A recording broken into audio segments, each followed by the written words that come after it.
प्यारे बच्चों, पिछली वीडियो में पथिक कविता में त्रिपाठी जी ने सूर्य का वर्णन किया और आधी रात के बाद चंद्रमा, आधी रात के बाद तारे कैसे चमकते हैं, उस प्रकृति का वर्णन किया और सुबह कैसे होती है। और सुबह जब होने लगती है तो जो रात को चंद्रमा चमक रहा होता है उसकी स्थिति क्या होती है, इस पद में, इस पद्यांश में कवि बताएंगे। उससे ही विमुग्ध हो नभ में चंद्र विहस देता है। विमुग्ध होता है मोहित हो जाना, नभ में आसमान में चंद्र होता है चंद्रमा, विहस होता है मुस्कुरा देना। जब सूर्य उदय होता है तो उस पर मोहित होकर तो आसमान में चंद्रमा भी मुस्कुराने लग जाता है। अर्थात चंद्रमा को भी समझ में आ जाती है कि अब मेरे जाने का समय आ गया है और वो इसीलिए सूर्य को देखकर मुस्कुराता है। उससे ही विमुग्ध हो, उससे ही, उस पर ही मोहित होकर आसमान में चंद्रमा भी मुस्कुराने लगता है। वृक्ष विविध पत्ते पुष्पों से तन को सज लेता है। और सुबह आप देखते हैं उठते ही तो ठंडी हवा चल रही होती है और पत्ते एक नई ताजगी के साथ ऐसे लगते हैं उनमें एक नया जीवन आ गया है। रात को आपने देखा होगा सभी पेड़ पौधे भी शांत हो जाते हैं, जैसे वो भी सो रहे हैं, और सुबह होने पर उनमें भी एक अलग ही ताजगी होती है। इसीलिए कवि कह रहे हैं वृक्ष अनेक प्रकार के पत्ते और फूलों से अपने शरीर को सजा लेते हैं। जैसे मनुष्य नहा धोकर तैयार होता है, उसी तरह पेड़ पौधे भी ऐसे लगते हैं मानो सूर्य के उदय होने पर पत्ते और फूलों को से अपने शरीर को सजा लेते हैं। पक्षी हर्ष संभाल न सकते, मुग्ध चहक उठते हैं। और पक्षी भी सारी रात सो जाते हैं पेड़ों पर अपने घोंसलों में चुपचाप, कहीं भी किसी पक्षी की आवाज़ नहीं आती। और जैसे ही सुबह होती है तो चिड़ियों की चहचहाट शुरू हो जाती है और जो दाना चुगने के लिए पक्षी दूर दूर तक जाते हैं वो भी उड़ना शुरू हो जाते हैं। इसीलिए कवि कह रहे हैं कि प्रकृति जो पक्षियों की है, पेड़ों की है, ये बहुत ही हमें मन को आकर्षित करती है। आप किसी चिड़िया को चहकते हुए देखें तो मन करता है कि इसको हम पकड़ लें, अपने हाथों में लेकर देखें। तो इसीलिए कवि कह रहे हैं पक्षी भी अपनी खुशी को संभाल नहीं पाते, अर्थात सूर्य के उदय होने पर उनमें भी एक खुशी छा जाती है। मुग्ध चहक उठते हैं और मुग्ध होकर सूर्य पर मोहित होकर के चहकने लग जाते हैं, अर्थात खुशी से झूम उठते हैं। फूल सांस लेकर सुख की आनंद में उठते हैं। फूल भी ऐसे लगता है मानो उन्होंने भी एक सुख की सांस ली है कि चलो रात बीत गई है, अब हम दोबारा से खिलना शुरू होंगे। सुख की आनंद में उठते हैं, आनंद के साथ अपनी खुशबू को चारों ओर फैला देते हैं। अब मैं दोबारा करती हूँ इसको। सूर्य के ऊपर मोहित होकर आसमान में चंद्रमा भी मुस्कुराने लग जाता है, अर्थात मेरा भी अब जाने का समय हो गया, ये सोचकर उसको हंसी आती, मुस्कुराहट, उसके चेहरे पर मुस्कुराहट आ जाती है। और सूर्य के उदय होने पर पेड़ों के अनेक प्रकार के पत्ते और फूल भी मुस्कुराने लग जाते हैं। ऐसे लगता है मानो पेड़ों ने अपने शरीर को फूल और पत्तों से सजा लिया है। पक्षी भी अपनी खुशी को संभाल नहीं पाते और उस पर, सूर्य पर मोहित होकर चहकने लग जाते हैं।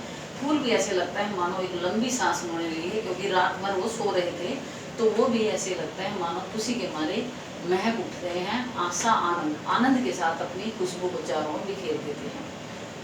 आगे कवि क्या कहते हैं, अब जो पीछे उन्होंने वर्णन किया उसका भी वर्णन करें, साथ में कह रहे हैं वन उपवन गिरी सानु कुंज में मेघ बरस पड़ते हैं, मेरा आत्म प्रलय होता है, नैन नीर झड़ते हैं, पढ़ो लहर तट तृण तरुगिरी, नभ किरण जलद प्यारी, लिखी हुई है मधुर कहानी विश्व मोहन हारी। कवि कह रहे हैं कि वन में जो जंगल होते हैं, उपवन जो हमारे बनाए हुए होते हैं बगीचे, वन उपवन गिरी पहाड़, सानोत समतल भूमि, कुंज छोटी छोटी जो क्यारियां बनाई जाती हैं, छोटे छोटे जो वाटिका होती हैं उसको कुंज बोलते हैं। कुंज में मेघ बरस पड़ते हैं, जब बारिश आने लगती है, बारिश की बूंदें गिरने लगती हैं। मेरा आत्म प्रलय का मतलब जैसे प्रलय होता है बहुत ही हलचल पैदा हो जाना, तो कवि के मन में भी, उसकी आत्मा में भी एक हलचल पैदा हो जाती है। नैन नीर झड़ते हैं और आंखों से खुशी, नीर होता है पानी मतलब आंसू, खुशी के आंसू मेरी आंखों से गिरने लग जाते हैं। कब गिरने लग जाते हैं, जब जंगल में, बगीचों में, पहाड़ पर, समतल भूमि पर, छोटी छोटी वाटिकाओं में जब बादल की बरसने लग जाते हैं तो ऐसे लगता है मेरी आत्मा में भी एक हलचल हो जाती है और आंखों से इस प्रकृति को देखकर खुशी के आंसू गिरने लग जाते हैं। फिर कवि हम लोगों को कह रहे हैं पढ़ो लहर तट तृण तरुगिरी, ये अभी जो बताया था लहरों, क्योंकि अभी कवि ने बताया था लहरों पर लहरों का आना, सागर में जो लहरें हैं उसके ऊपर बैठकर सैर कराऊं, तो कवि कह रहे हैं वो लहर, जिस सागर का किनारा, तिनका, तृण होता है तिनका, तरु होता है पेड़, गिरी होता है पहाड़, नभ होता है आसमान, किरण सूर्य की किरणें, जलद होता है बारिश की बूंदें। कवि कह रहे हैं कि हे मानव, लहरों, किनारा, तिनका, पेड़, पहाड़, आसमान, सूर्य की किरणें और गिरती हुई बारिश की बूंदें बहुत ही प्यारी लगती हैं। और इस लिखी हुई ये मधुर कहानी विश्व विमोहनहारी, ये प्रकृति की कहानी जो लिखी गई है वो बहुत ही मधुर है और सारे विश्व को विमोहन अपनी ओर आकर्षित करने वाली है। इसलिए पढ़ो हे मानव, आप इस प्रकृति की कहानी को पढ़ो जो सारे संसार को मोहित करने वाली है और जो बहुत ही मधुर लिखी गई है। कौन सी प्रकृति? लहर, तट, तृण, ध्रुव, लहरों के किनारा, तिनका, पेड़, पहाड़, आसमान, सूर्य की किरणें, गिरती हुई बारिश की बूंदों की जो कहानी, मधुर कहानी लिखी गई है जो सारे संसार को अपनी ओर आकर्षित करने वाली है, उसको तुम पढ़ो। अर्थात उस प्रकृति के बारे में हे मानो तुम जानकारी लो जो सबका भला करने वाली है, सबको आनंद देने वाली है। अब फिर करती हूँ मैं वन, बगीचा, पहाड़, समतल भूमि, छोटी छोटी वाटिकाओं में जब बारिश की बूंदें गिरती हैं तो मेरी आत्मा में भी एक हलचल या प्रलय आ जाती है। अर्थात मेरे आत्मा भी झकझोर जाती है, खुशी के मारे झूम उठती है और खुशी के कारण ही मेरी आंखों से आंसू बहने लगते हैं।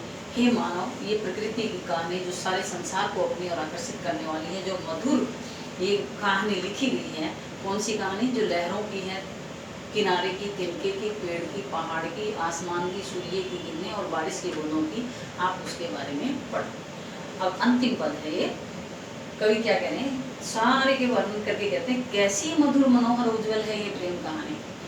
जी में है अक्षर बन इसके बनो विश्व की वाणी, स्थिर पवित्र आनंद प्रवाही सदा शांति सुख पर है, आहा प्रेम का राज्य परम सुंदर अति सुंदर है। कवि कह रहे हैं कि कैसी, मतलब प्रश्न सूचक, ये मधुर है, मन को भरने वाली है, अत्यंत ही पवित्र है। ये प्रेम की, प्रकृति के प्रेम की कहानी जो ऐसी मधुर है, मन को हरने वाली और पवित्र है। मेरा जी करता है कि मैं इस कहानी के अक्षर बन जाऊं और विश्व के लोगों के द्वारा गाया जाऊं। विश्व की वाणी यानी लोग अपने मुख से इस प्रकृति का वर्णन करें जिस प्रकृति के मैं अक्षर बन जाऊं, क्योंकि ये स्थिर है, पवित्र है, आनंद देने वाली है, सदा ही बहती रहती है, अर्थात सदा ही हमारे साथ रहती है, सदा शांति सुख पर है, ये शांति देने वाली है, सुख देने वाली है। आहा, खुशी के मारे झूम उठते हैं कवि। प्रेम का राज्य परम सुंदर अति सुंदर है। ये प्रकृति के प्रेम का जो राज्य है सुंदर तो है ही है, अति सुंदर। अतिशय का मतलब उससे बढ़कर और कुछ हो नहीं सकता, अत्यंत ही सुंदर है। और मेरा मन करता है कि मैं हमेशा इस प्रकृति के साथ रहूं, क्योंकि ये, फिर एक बार फिर करती हूँ, ये प्रकृति की जो कहानी है अत्यंत ही मधुर है, मन को भरने वाली है, पवित्र है और ये प्रेम कहानी अत्यंत ही अच्छी लगने वाली है। मेरा जी करता है कि मैं इसके अक्षर बन जाऊं, इस कहानी के अक्षर बनूं, क्योंकि कोई भी कहानी अक्षरों के साथ लिखी जाएगी तो मैं अक्षर बन जाऊं और संसार के लोग उसे अपने मुख के द्वारा यानी अपनी जुबान के द्वारा उसको गाएं, क्योंकि ये स्थिर है, प्रकृति की कहानी पवित्र है, आनंद देने वाली है, सदा ही आगे बढ़ाने वाली है, सुख, शांति और सुख प्रदान करने वाली है। और ये प्रकृति की प्रेम का राज्य अत्यंत ही सुंदर और सुंदर है। प्यारे बच्चों, प्रकृति ही एक ऐसी चीज है जो हमारे जीवन में शुरू से लेकर अंत तक साथ रहती है। जब हम जन्म लेते हैं तब भी वो साथ होती है और जब हमारी मृत्यु होती है तब भी वो साथ ही होती है। तो कवि आज के समय को देखते हुए कविता और भी अच्छी लगती है, क्योंकि आज प्रदूषण बढ़ रहा है और क्या है, पेड़ों को काटा जा रहा है, नदियाँ प्रदूषित हो रही हैं, तो उनको हमें बचाना है और बचाना है और उसके साथ रहना है, क्योंकि पेड़ पौधे अच्छी हमें जड़ी बूटियाँ देते हैं, बारिश देते हैं और ताज़ी हवा देते हैं, इसीलिए उसका साथ हमें कभी नहीं छोड़ना चाहिए। इस कविता के माध्यम से कवि यही हमें संदेश देना चाहते हैं कि प्रकृति का साथ हमें हमेशा पाना चाहिए और उसके साथ हमें प्रेम का भाव रखना चाहिए, तभी हम आगे बढ़ सकते हैं। प्यारे बच्चों, ये कविता आपकी संपूर्ण हो गई है और मुझे लगता है आपको ये समझ में आ गई। नहीं भी आई है तो आप कमेंट बॉक्स में आप ज़रूर दिया करें कि आपको कहाँ से कुछ कमी रह गई है। और वीडियो पसंद आई है तो इसको लाइक भी करें, शेयर भी करें और सब्सक्राइब करें। आप इसको जितना हो सके बार बार पढ़ोगे तो उतना ही इसमें आनंद भी आएगा और आपको समझ में आएगा। धन्यवाद।